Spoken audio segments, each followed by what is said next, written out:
the shadows play. The wind hums songs at the break of day. Whispering pines, secrets untold, carrying tales only the forest holds.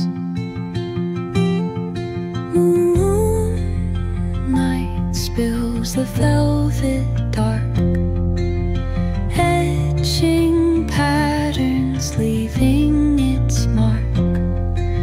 The roots stretch deep, the earth's gentle sigh, a lullaby sung to the open sky. Oh, whispering pines, sing me your tune, caught in the rhythm of the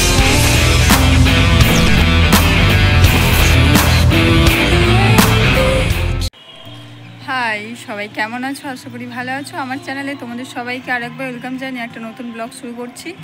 আজকে ভিডিওটা ছাদ থেকে শুরু করছি। দেখি তোমরা বুঝতে পারছো ছাদের ভিউটা জাস্ট অসাধারণ। চলো তোমাদেরকে একবার ভালো করে দেখাই। প্রায় 10 থেকে 12 দিন বৃষ্টি হওয়ার পর ফাইনালি আজকে বিকেলটা এতটা সুন্দর, বৃষ্টি থামার পরে ওয়েদারটা। আজকে সকাল থেকে বৃষ্টি হয়নি, আজ শুক্রবার, এখন বিকেল 6:30 বাজে। আমাদের এখানে সন্ধে হতে অনেকটাই দেরি করে হয়, এতদিন বৃষ্টি হচ্ছিল, তো আজকে ফাইনালি বন্ধ হয়েছে। একটু বেরোবো, চলো কি করি, কোথায় যাই সবটাই তোমার সাথে শেয়ার করব। চলো রেডি হয়ে তোমার সাথে দেখা হচ্ছে। চলো রেডি হয়ে নিই, তারপর তোমার সাথে দেখা হবে কি করব না করব। চলো এখনো পর্যন্ত ফাইনালি আমি রেডি হয়ে নিলাম। তো আমার এই লুকটা তোমাদের কেমন লাগছে অবশ্যই কিন্তু কমেন্ট করে জানিও। আর আজকে কিন্তু আমি মোটেও একা না, সবাই মিলে আজকে যাব মার্কেটে। তো তারপর তোমার সাথে কথা বলতে বলতে মার্কেটে তো বেরিয়েও পড়লাম। আর রাস্তায় দেখো আমাদের পুটু মানে কোলে উঠবে, হেঁটে হেঁটে যেতে চাইছিল না, যাই হোক অনেক কষ্টে হেঁটে যাচ্ছিল। তারপর ওকে বললাম যে তোমাদের সবাইকে একবার হাই করতে।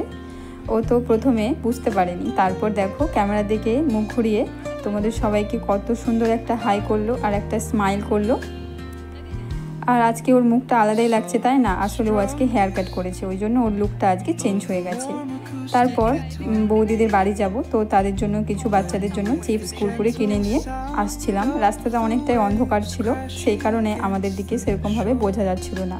পুটু কিন্তু পুরো রাস্তাটা হেঁটে হেঁটে গিয়েছিল আর হেঁটে বাড়ি ফিরেছে। অতটা কোলে ওঠার বায়না করে না, তবে মাঝে মধ্যে করে।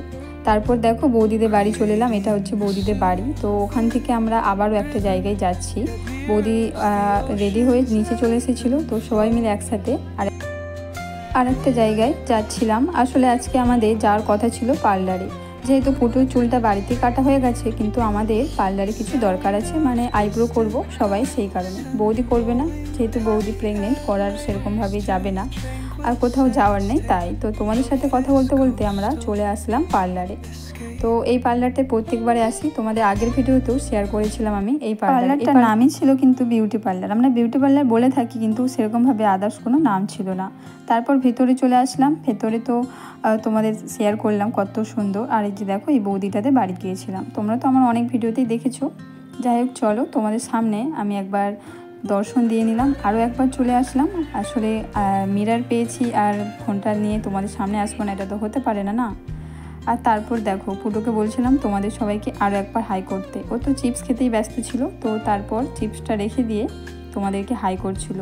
আজকে ওর লুকটা আলাদা লাগছে, তাই না? তারপর কি করছে দেখো। পুটু পুটু এরকম এরকম করো, পেছন দিকে দেখো, হ্যাঁ পেছন দিকে দেখো, পেছন পেছন ঘুরো ঘুরো ঘুরো,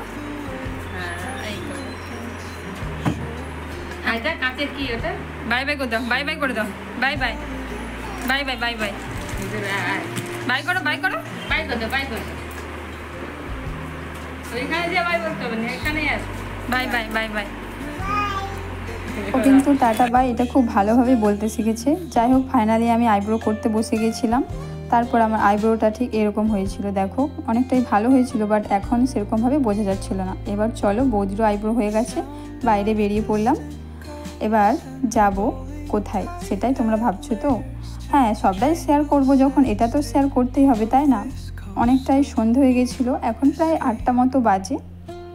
এবার আমরা আসছিলাম বৌদিদের বাড়িতে, যেহেতু বৌদিদের বাড়িতেই যাওয়ার কথা ছিল, কিন্তু আমরা প্রথমে পার্লার থেকে হয়ে একবারে বৌদিদের বাড়িতে যাব, গল্প করব, অনেকদিন আসা হয়নি, সেই জন্য সবাই মিলে একসাথে হেঁটে হেঁটে গল্প করতে করতে আসছিলাম। আমরা যেখানে অনেকদিন বৃষ্টি হওয়ার কারণে বাড়ি থেকে বেরোনো হয়নি প্রায় 10-12 দিন, সেই কারণে আজকে বেরিয়েছি সবাই মিলে গল্প করব। ফাইনালি বৌদিদের বাড়িতে এসে অনেক গল্প করছিলাম। তারপর আমাদের টিফিন এসে গেল। আজকে এখানে ছিল পাওভাজি, সাথে সিঙ্গারা আর সাথে ছিল চাটনি। কিন্তু পুটুর দিকে দেখো জল ভিজিয়ে মুড়ি খাচ্ছে, ও ওইগুলো কিছুই খাবে না, ওকে বলছিলাম কিছুই খায় না, ও জল ভিজিয়ে এখানে মুড়ি খাচ্ছে। মানে কি বলবো, আমাকে আবার খাইয়ে দিচ্ছিল দেখো। তারপর আমি বললাম যে তুমি খাও, আমি আর খাবো না। তারপর তো অনেক গল্প করলাম, আর বৌদির মেয়েরা চলে এসেছিলো টিউশন থেকে। আমরা বাড়ি যাব প্রায় রাত 9টা বাজে। পুটুকে জুতো পরিয়ে দিচ্ছিলো বৌদির একটা মেয়ে। আর পুটুর দিকে দেখো কত সুন্দর চেয়ারে বসে আছে, ওর লুকটা আজকে একদম অন্যরকম লাগছে, কত সুন্দর লাগছে তাই না। তো বৌদি আমাকে টাটা করে দিল। এবার আমরা বাড়ি যাই, চলো, অনেকটা এত রাত হলো, বাড়ি গিয়ে এখনও রান্নাবান্না রয়েছে। তারপর রাস্তায় চলে আসছিলাম, দেখি না বরমশাই আসছে। তো আমাদেরকে আনতে না, ওর কোনো কাজে এইদিকে আসছিলো। তো তারপর আমাদেরকে বাড়ির দিকে ছেড়ে দিয়ে আবার কোনো কাজে যাবে। তো বললাম যখন আমাদেরকে একটু বাড়িতে ছেড়েই দিয়ে আসো না, আমরা কেন হেঁটে হেঁটে আবার বেকার যাব। তারপর ফাইনালি বাড়িতে তো চলে এলাম। ভেবেছিলাম কিছু রিলস বানাবো, কিন্তু একদমই হাতের সময় নেই। তার কারণ হচ্ছে, চলো তোমার সাথে সেটা শেয়ার করি।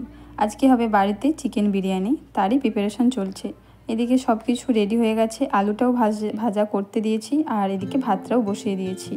আজ অনেক দিন পর বৃষ্টিটা থেমেছে, ভালো একটা ওয়েদার। তো সেই কারণে সবাই বললো চলো আজকে বিরিয়ানি করা যাক, কারণ অনেক দিন খাওয়া হয়নি, সেই জন্য হঠাৎ করে প্ল্যান হলো। তারপর এইদিকে দেখো সমস্ত কিছু রেডি হয়ে গেছে, ভাতটাও হয়ে গেছে, বেরেস্তা করে নিয়েছি, গোলাপ জল, কেওড়া জল সব কিছু একসাথে মিক্স করে নিয়েছি, হাঁড়িটাও পরিষ্কার করে নিয়েছি। আর এদিকে তো চিকেনটা আমার বরমশাই করেছে। এখন রাত্রি বাজে প্রায় 12টা। তো আমি এদিকে দেখো বিরিয়ানিটা লেয়ার দিয়ে সাজিয়ে দম থেকে নামিয়েও দিয়েছি, আর একটা সুন্দর গন্ধ বেরিয়েছে। আজকের বিরিয়ানিটা একদম অসাধারণ হয়েছে, তোমরা কালারটা দেখলেই বুঝতে পারবে। চলো তোমাদেরকে একবার দেখাই, কত সুন্দর লাগছে দেখো। কম করে হয়েছে, যেহেতু আমরা চারজনে এটাই অনেকটাই বেঁচে গিয়েছিল। যদিও বিরিয়ানি থেকে একটা সুন্দর গন্ধ বেরোচ্ছিল, এত সুন্দর বেরোচ্ছিল, মানে কি বলবো। তোমরা তো আমার বিরিয়ানি রেসিপি দেখেছো, যদি আবারও চাও অবশ্যই কিন্তু আমাকে জানিও, আমি তোমাদের আরেকটা ভালোভাবে বিরিয়ানি রেসিপি শেয়ার করব। চলো, অনেক তো রাত হলো, এবার তোমাদেরকে বিরিয়ানিটা একবার পরিবেশন করে দেখায় যে কতটা বিরিয়ানির কালারটা দেখে বুঝতে পারছো যে কতটা সুন্দর হয়েছে। তারপর দেখো আলুটাও খুব সুন্দর সেদ্ধ হয়ে গেছিলো। চিকেনটা আমার বর করেছে তো, আর ও বরাবরই চিকেনটা খুব ভালো করে, যে কারণে আজকে আমাদের ডিনার করছে। এখন প্রায় রাত 1টা বাজে। আর মানে সাথে যদি একটু রায়তা থাকতো আরও জমে যেত। যাই হোক, কিছু করার নেই, রাত হয়েছে, সেই কারণে রায়তাটা বানালাম না। সাথে ছিল চিকেন কষা, লেবু আর পেঁয়াজ। চলো, আমার বিরিয়ানি রেসিপিটা তোমরা চাইলে আমাকে অবশ্যই কমেন্ট করে জানিও। আর যারা ভিডিওটা দেখছো কেউ স্কিপ করো না, ভালো লাগলে লাইক, কমেন্ট, শেয়ার করে দিও। চলো খাওয়া দাওয়া করে নিই, আজকের মতো এখানেই বিদায় নিচ্ছি। আর এদিকে দেখো আমি ভিডিও করছি দেখে পুটু তোমাদের সবাইকে একবার টাটা বাই বাই করতে আসছি, কারণ ও এটা খুব ভালো পারে তাই না, সেটাও তোমরা খুব জানো। ওকে একবার বলছিলাম যে তোমাদের সবাইকে একটা ফ্ল্যাং কিস দিতে, ও বুঝতে পারছিল না। তো তারপর আমি একবার ওকে দেখিয়ে দিচ্ছিলাম। ঠিক আছে, ততক্ষণ সবাই ভালো থেকো, সুস্থ থেকো, দেখা হবে আবার একটা অন্য কোনো ব্লগে। টাটা।